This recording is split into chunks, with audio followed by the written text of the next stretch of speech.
Hello, everyone. Welcome to Fest 2025, and this is Cap Track, and this is the weeks two of the Fest. And for the first session, we have our lead of CAP enablement team, Daniel Slactor, with us. So my name is Ajay Soring, and I'm developer advocate at SAP. And today I'll be your host. So without any further ado, I hand over to Daniel. Over to you, Daniel. Yeah, thank you very much, AJ. So my session today is called Less Code, Same Logic, Reduce Your Custom Handlers by Using New cup features. I've actually kind of split this into two parts.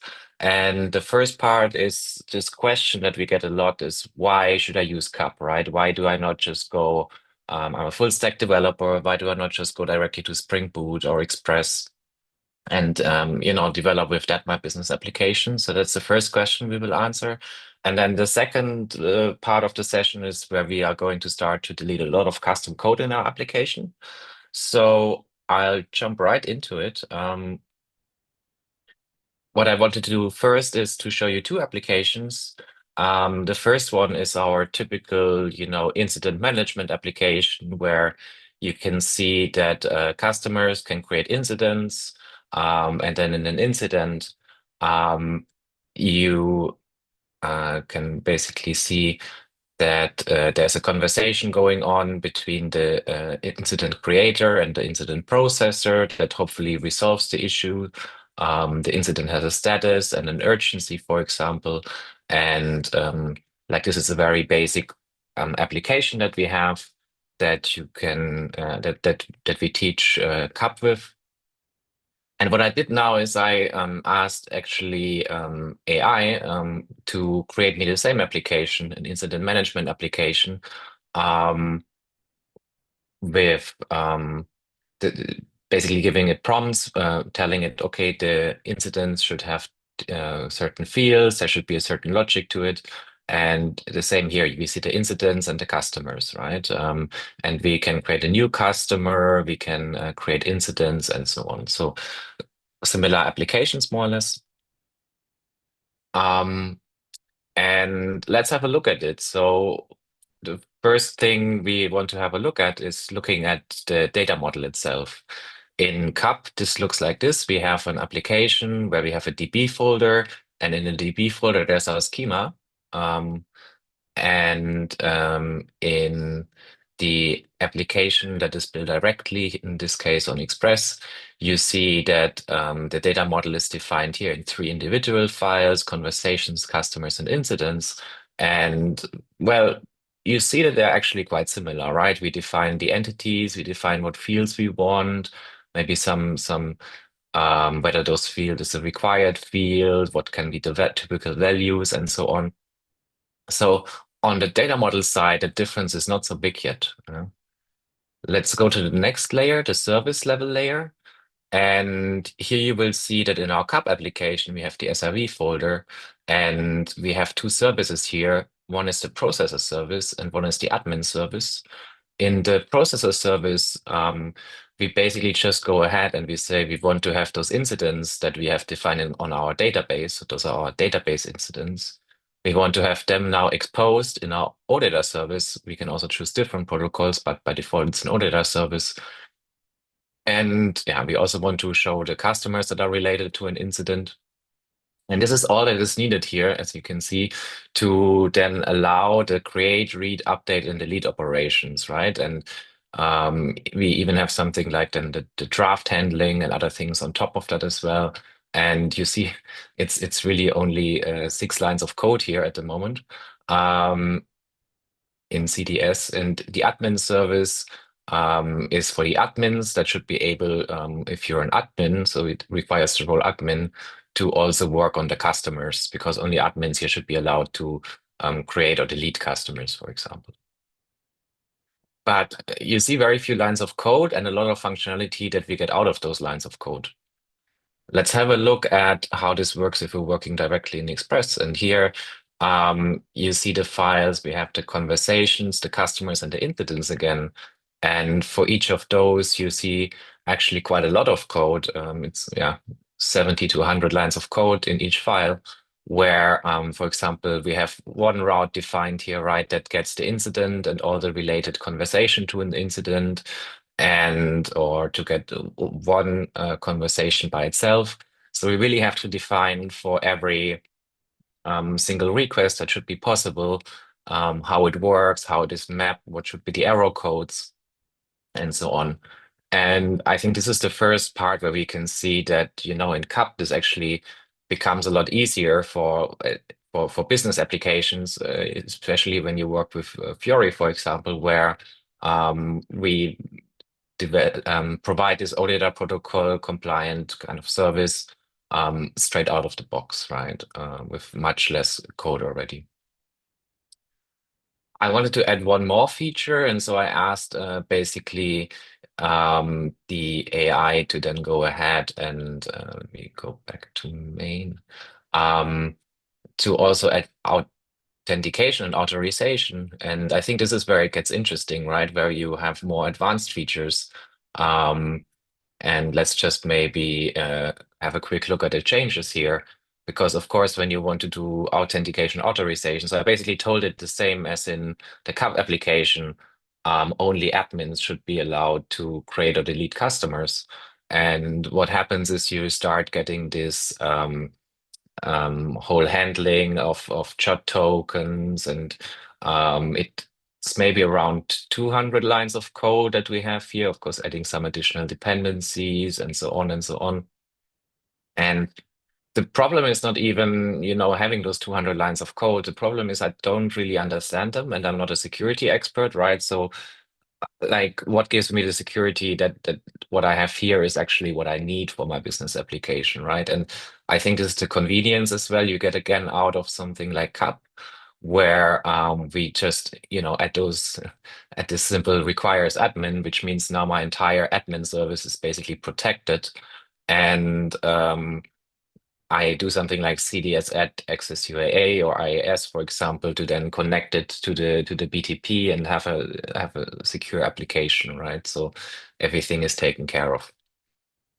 And of course, you could go much further with this. You could think about, topics like our CUP plugins that we have, the attachment handling or the change tracking, for example, that you again get with 2 or 3 lines of code in CUP for your business application. Whereas if you really start with the underlying frameworks that we are using as well under the hood, you will have much more work in doing that. And if you work with Fiori and you want OData services in Fiori drafts, or you have more sophisticated applications where you want to have, for example, have something like multi-tenancy, then we're not talking about 10 or 100 lines of codes. We're probably talking about 1,000 or more lines of codes, right? That you need to re-implement this functionality and reinvent the wheel. So I think this is really, the reason why, at least for business applications and wanting to connect to BTP, it really makes sense to use a framework like CUP. All right, so that was the first thing I wanted to show. But now let's actually go into our CUP application and go ahead and check out the right branch here, and start deleting some lines of code, as promised in the session title. And for this, 1 second, let me close everything. So for this, we're still in our incident management application. There is a few additional things here. We have a couple of buttons here, as you can see. When we are creating a new incident, there's a bit of logic here. For example, the title here, if I try to create an incident without a title, you will see that we get an error. Incident title is mandatory. That's the first kind of, bit of business logic that we have in the application. And let's have a look at where this comes from. And at the moment, this comes from a bad place. It comes from a custom handler. And okay, it's the second one here. And if you know how custom handlers work in CAP, so basically we can hook in certain points of operations. So we say here, before we create or update an incident, we check the incident title, we check if the title is there, and if the title is basically has a length of 0 or is not there, we reject the request saying the incident title is mandatory. Not the best way to do it, by far not. Don't look at this code too much. Let's remove it. If we remove it, of course, what happens first is, okay, that draft doesn't exist anymore. Let's create a new one. Now I could just create an incident without a title, but we don't want that either. So let's bring the logic back, but in a better way. And for this, what we can do is we can go into our database schema and go to the incident title. Where's my incidents? Yeah, here, incident title. And what we can do here is we can just say, okay, this title is at mandatory.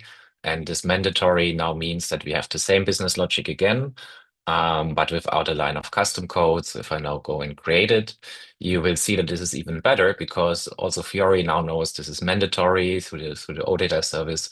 And we see this little red asterisk here that also says it is mandatory. And even better, when we try to grade it now, it even shows us which field, is missing in red, and we don't just get this pop-up that doesn't, show us what is the field that is actually affected here. And we can go ahead and create the same incident again.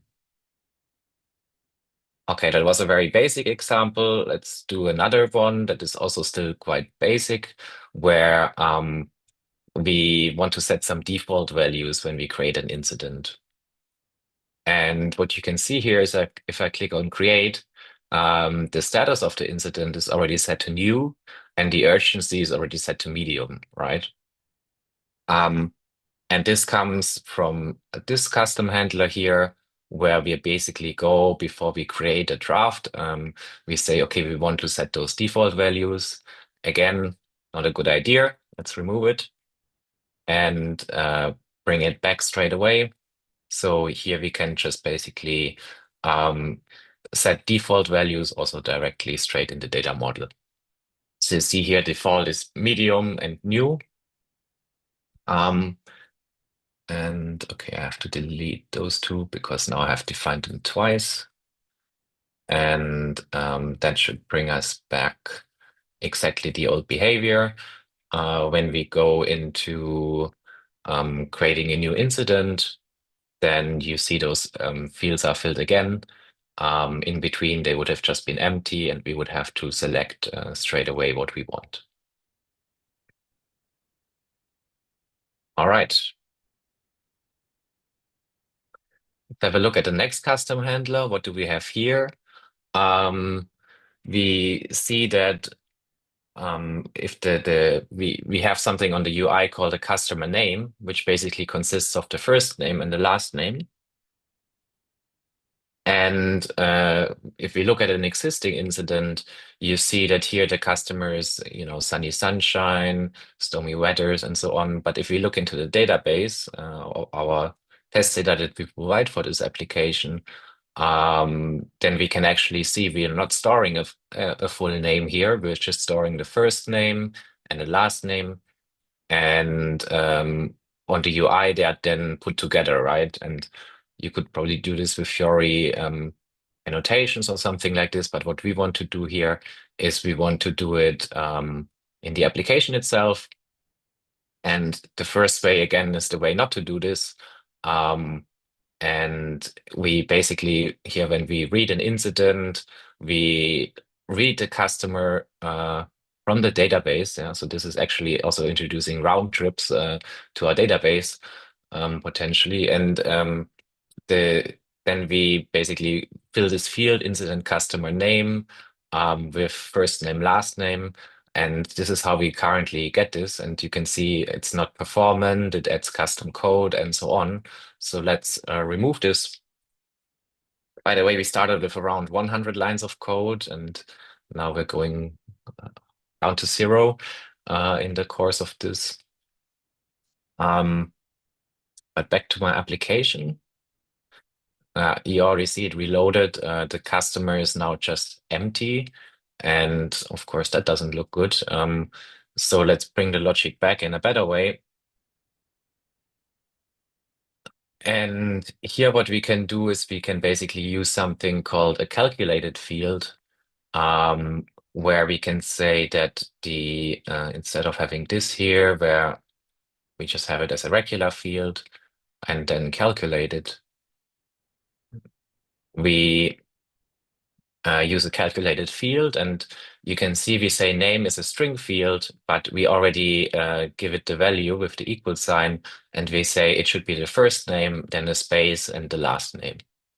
And this basically makes sure that we have a calculated, that this is calculated, and whenever we ask for that field, it will automatically give us the right value.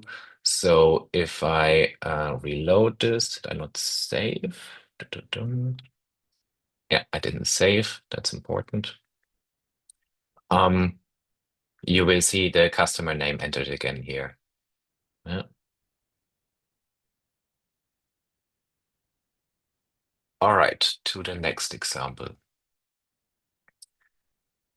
So here we have something that basically says before we create or update an incident, if the title of the incident has urgent in it, we want the urgency code to be high, right? So if there's urgent in the title, the urgency should be high. And okay, here we're actually changing the business logic a little bit now, but never mind. If I go here and say full urgent bar, select the customer, and you see I have set the urgency to medium. And when I save it, it automatically goes up to high. Well, not sure if this is a great business scenario or not, but let's use it as an example. Again, we remove this here, and let's actually do it in a bit of a different way. And for this functionality, I have to give you a little heads up. This is not fully released yet. We're currently still working on it, but it's something that should come fairly soon. So, it's just a demo here of something. You cannot, at least in the runtime, directly try it out yet, but keep a lookout in the release notes because it should probably come quite soon. So basically what we have here is we say for the incident title, we assert that if the title is null, then we say title is missing. If the title is, well, not null in this case, but just an empty string, we say it must not be empty. And then we say when the title includes urgent and urgency is not high, then we give the error message urgent incidents must be high priority, must be of high priority. Yeah. Let's have a look at that. So now if I go again and create the incident, and I used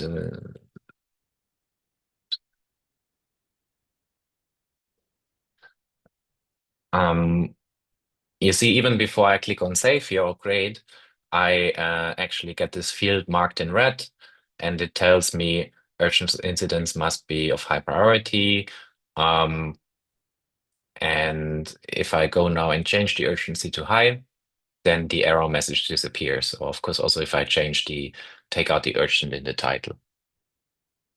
So those asserts, I think, will be really an important feature, maybe a game changer for getting rid of a lot of those custom handlers.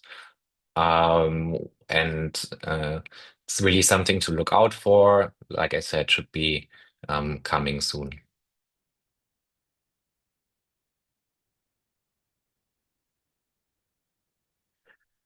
Okay, I only have 3 more left, but they're all related. What I have on my UI here is something when I create this incident, You see this in status new, and I have three buttons here. I have the button pick incidents, which basically assigns the incident. I'll take it, it assigns it to me.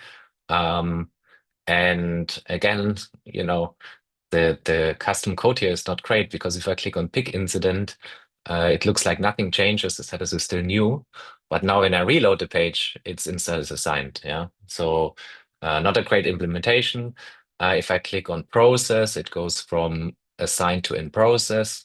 And if I try to, for example, close the incident, this shouldn't be possible because, an incident has to be resolved before it can be closed. Um, if I click on close, I have like a message here saying incident is not in resolved state. And this is basically handled by those three custom handlers here, where I say it's basically an action, pick incidents, and then we have a look at the incident and see if the status is correctly, if not, throw some error message here again. And we update the incident with the correct status, yeah, if needed. And the same for start processing and closing the incident. Again, not great custom code. And of course, when I talked about this functionality in Fiori, that it reloads the page automatically, also can be implemented here, can be added through annotations. I just didn't go through that because now we're replacing that actually with something much better. And this is the new status flows. And actually, if you're interested in those status flows, there's a Devtoberfest session later today in I think about 4 hours. So make sure to join that because that goes into much more details and shows even more on that. But for now, let me just delete that and go back. Of course, when this is deleted, those buttons here are a bit problematic because there's no implementation for them anymore, and it doesn't know what to do with them. So let's bring this back with the new status flows. And for the status flows, what I can do is I can just mark the field in the data model. You see here our status fields, a status field with the flow status. And okay, I realize I actually have to do something here. 1 second. I need to, I don't know, I'm on the right. No, I went to the Oktoberfest branch, so everything should be fine here. Yeah, exactly. So I already have the stubs here. Um, exactly. So what I do in my data model is I set this flow status annotation, which basically marks that the status field is part of a flow, and save it. And then I'm adding those annotations here to my actions where I say from status new to status assigned, I'm is the status transition that I have when I pick the incident and so on. When I'm going from assigned to in process, that is start processing, and going from resolved to closed, we are closing the incident. So I have defined here through those flows from which state to which state I can go. And this is basically it. I don't have to do any implementation here. And if I go back now to my application, let's see if I thought about everything. Um, you see that when I click on create an incident, I'm only allowed to pick the incident. The process and close is not available because it already realizes that in the current status of the incident, this is not an action that I should be allowed to do. So the buttons are not even, clickable and giving me error codes, but they are just grayed out already. Everything is handled here. If I go now on pick incident, you see here there's also the correct side effects implemented so that the UI refreshes and we go to status assigned. And if I click now on process, the incident goes in process, for example. Yeah, if I would try to close it, I would get an error if I do it programmatically, or here in the UI, it's not even possible to get to this error message anymore. But like I said, for those flows, there's another session today. And if I go back now to my 100 lines of code, where did all my code go? You see there's 0 lines of code that are needed here. Actually, I can go and delete this file, and the application still works exactly the same. And my JavaScript application has gone basically to 0 lines of JavaScript code that are needed. Everything is defined in CDS code, and at least if you ask me, much easier to read and much harder to make mistakes. Um, and that's what I wanted to show. Yeah, that's it already.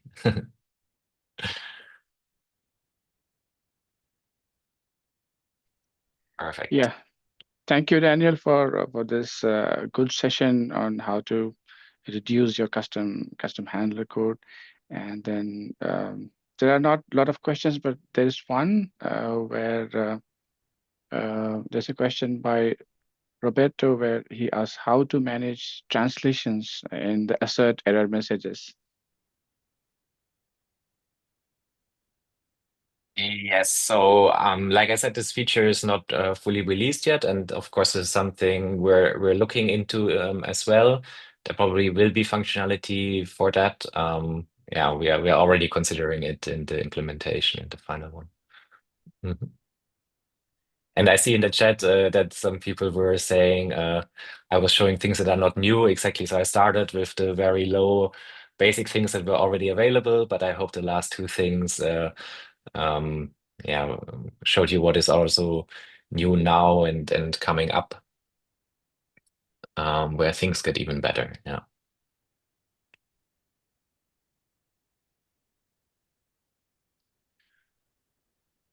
So we still have, I think, around 3 minutes left, but I do not see more questions there. So I would like to take this time then to thank all our viewers online and who are watching us live, and everybody who will also watch the replays later. And we thank you to be part of the Deptober Fest, and I also encourage you to check out the other sessions which has happened throughout the 2 weeks that have passed. So we have sessions on ABAP and RAP, and we have sessions on SAP Build tools. We have sessions on integration, and on Fridays we have the CAP topics. And there are also fun sessions which are there, and there's a Deptober Fest contest which is going on, and I encourage you to participate in that. And with that, I think I would like to thank all our viewers and also Daniel for presenting this session. And with that, I wish you a very uh, good day. And I would, Thank you. and with with Bye. this, we would like to end. Yeah, thank you everyone for joining, and see you in the next sessions which are planned for today. Thank you.